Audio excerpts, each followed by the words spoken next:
episode is going to be on spear construction, making your first tool. And a spear, of course, is used for procuring meat. So I'm going to show you how to construct one of the best spears for survival, in my opinion. And that would be the 4-prong gig type. I'll discuss why I think that's one of the best ones for, type of survival. I got this stick here. It's a little short, but you don't always get what you want out there. So that's why I got this. Ideally, you want it above your head. So if you're walking with it like this or whatever, you're not going to fall and stab yourself and such. You want it above your head. This type of spear, only carry it like this, the point outward.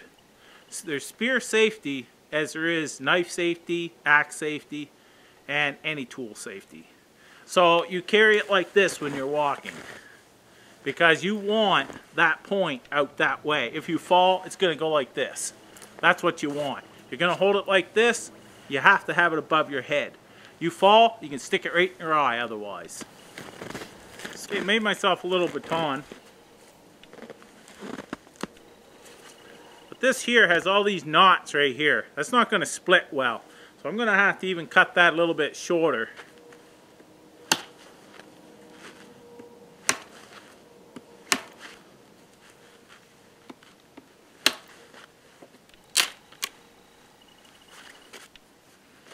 Okay, now just gonna cut that off. So it's basically has a tip like this. I've got it squared off here. Now what I'm gonna do with this is I've got to split this. So I'm going to set it on top of my snowshoe. Put this right in the center and split it. Right like that. You don't have to go down real far. Now I'm going to split it again, the opposite direction. So I have 4 little tongs. This time, as you see, I put it in the snow. Now, if you look at this, this one is cutting, it's going shallow. I don't want that. So, I'm going to leave that right like that. I'm not going to go down any further, it's just going to get weaker.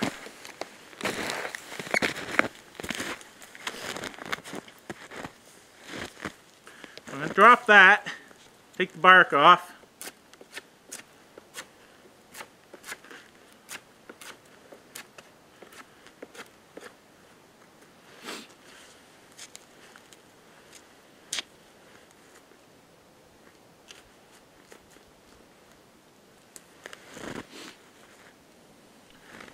Now I'm going to take these pencil-sized little under, take that, I'm going to slide this down here some. Not too far, because I want to tie this so it don't split any further. But I'm just putting them in there right now.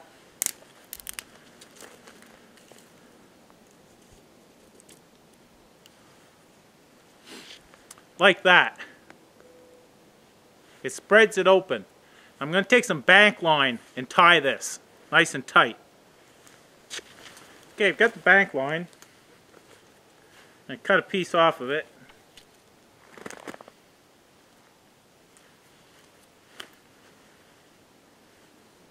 Put that back in my pocket. These are really simple to make.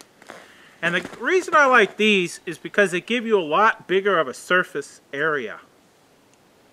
That basically, if you're stabbing at something, you have, the surface of however big you make these tongs spread out. You can have like a 4-inch basic point that you can get in there.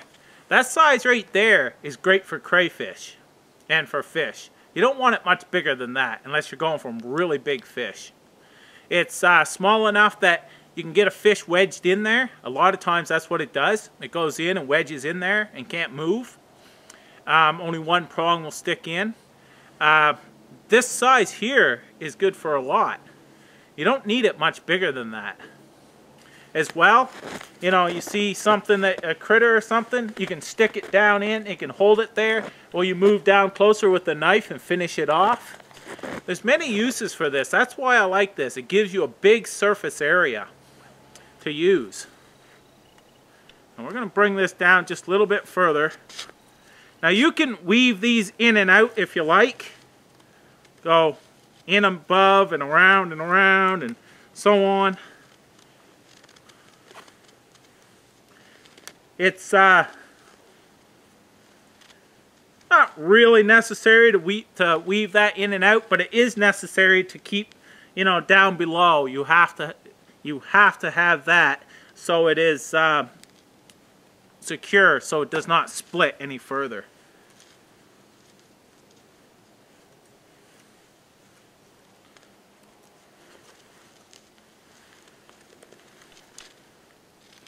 I've got that one weak spot, but now I've wrapped that around, so it should be okay. But you'll get that sometimes, one weaker than another. And these will break, you know, over time and such, but they're easy to whip up. Now that's just with a little bit of the cordage. Didn't use a whole lot.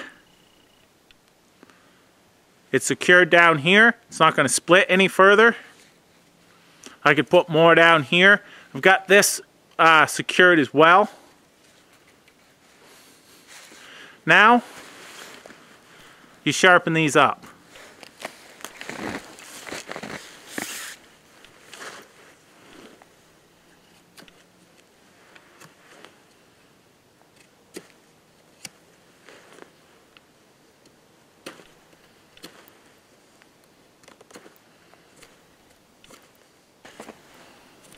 Okay, I've got that sharpened up. It's pretty pointy up here now. Like I said, it's not real big. It's big enough though.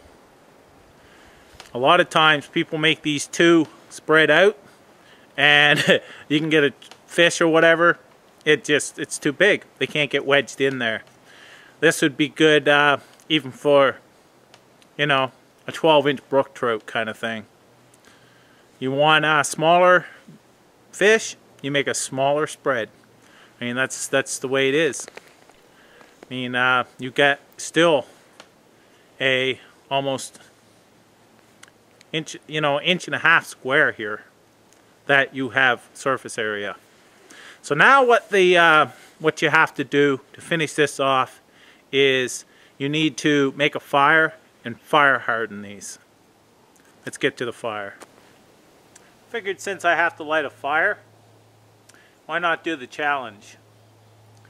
I'm gonna light this fire blindfolded. You can have it all set up, but you have to light it and get it going, just basically flames going, and then you can take your blindfold off. But I'm gonna light this with a ferro rod blindfolded.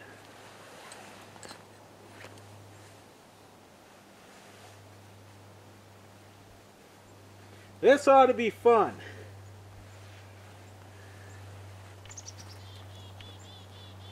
Oh, there it is. Now I have two ends on this. Okay, it must be this side. Okay.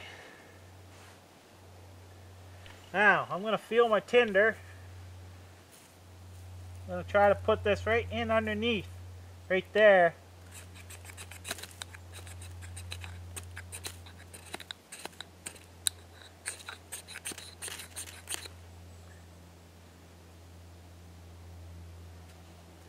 I don't feel no heat.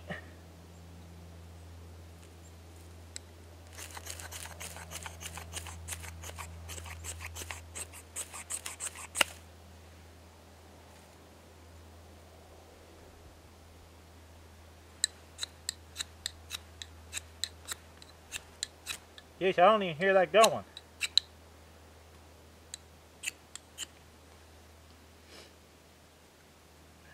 Got to take this off of here. There we go.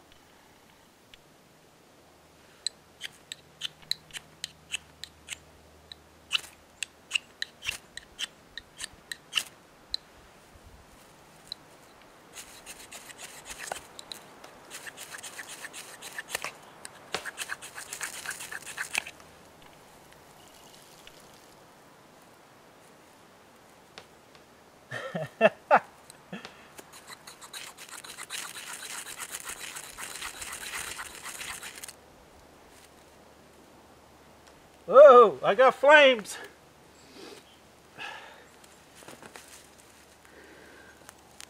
That was not easy. I don't think my ferro rod is working half the time.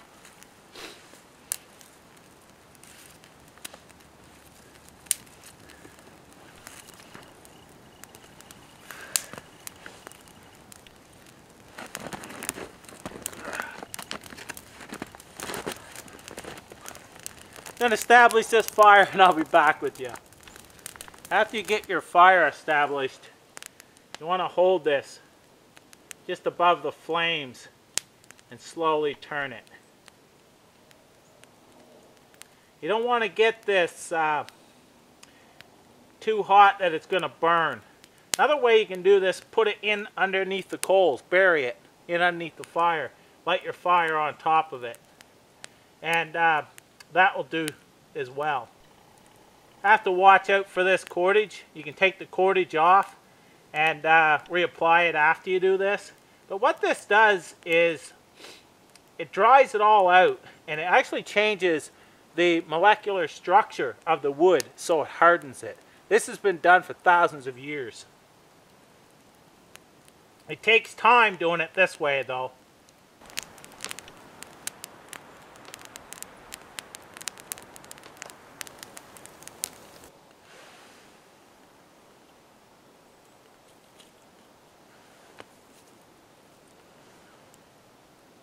Keeping that up off the coals, but I'm let the fire go out and I'm just allowing the coals to heat that up and slowly dry it. I'll come back when it's all done.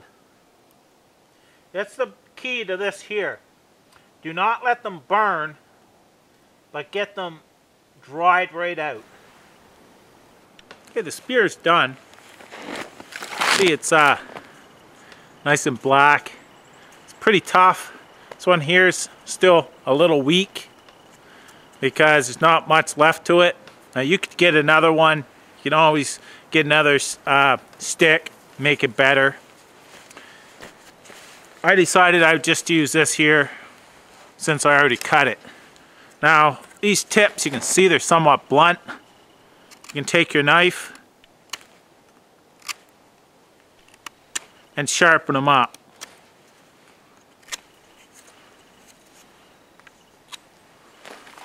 You can see here the difference in the color. That is nice and dried out now.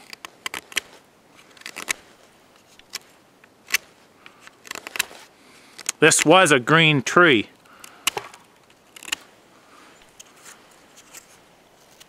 But these are nice and dried out and hard. So you take and you sharpen them back up, because they're going to be, the very tip will burn off most likely.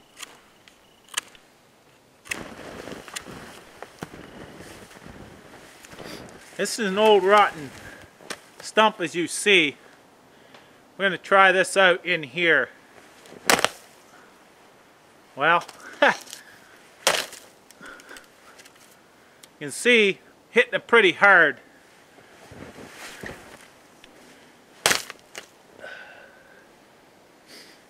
I just crushed that. That one right there did break. That's the one I thought would.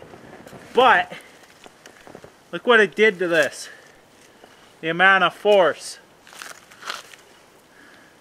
Got to remember, a fish or an animal is not as strong or as tough as that. So that concludes part 7. Part 8 will be coming out soon. Another week probably. Somewhere around there, maybe more. But keep an eye out, like I said, over at Windham Woodcrafts channel. He'll be putting out his challenges as well. Now this here, as you've seen, it's a quick, easy spear. It gives you a bigger area to hit your target. That's important. Fire hardened, it's pretty tough. It's not metal. It will break, as you've seen. But I come on to that, and I'm sticking that into frozen, you know, basically ice. It's wood. But it is so saturated with water and frozen. I knew it was going to break. But this little gig right here, with only big enough to fit your fingers in, is a good rig. You can get small, you know, decent size to small fish with it. You can get frogs with it. You know, rabbits in a hole, a squirrel in a hole, whatever. That is a great survival, easy to build spear. It's one of the easiest. You can knap a rock into a spear point, make spruce pitch glue or pine pitch glue, and fashion it into a spear. You can do that as well. I've done that. Not as in a spear, but knives, hatchets, and so on. I've done that. But this is so much easier, and pretty well anybody can do it. That's why I showed this spear. Anyhow, hope you enjoyed this, and I did. It was nice to see the camp again. It's holding up there. Take care, and see you on part 8.